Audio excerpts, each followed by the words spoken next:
Hello, আসসালামু আলাইকুম। ফারজান ইসলাম রিমি চলে আসলাম একটা শর্ট ভিডিও নিয়ে। এই যে দুজন কামলাকে 200 টাকা দিয়েছি আমার ট্যাঙ্কিটা পরিষ্কার করার জন্য। তো ওনারা এখন বলতেছে যে না, ওনারা 200 টাকা এটা পরিষ্কার করবে না। এখন ওনারা ট্যাঙ্কি পরিষ্কার করার পরে আমার কাছে 1000 টাকা দাবি করতেছে। এখন বলেন, আপনারাই বলেন এদেরকে কি করা উচিত।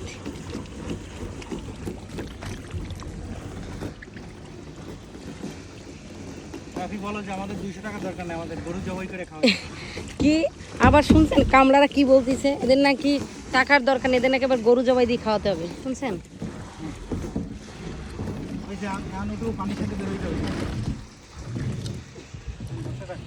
আমি যেখানে আছি এখান থেকে পড়লে একেবারে মক্কা থেকে মক্কা চলে যেতে হবে।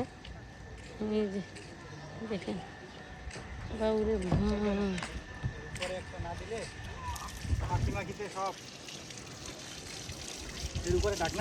কি গরম, কি তোর মাথায় একটু বেশি লাগছে? সরি, ফান করেছি। এটা হচ্ছে আমার বড় দুলা ভাই আর হচ্ছে আমার ভাইয়ের ছেলে, আমার ভাইপো।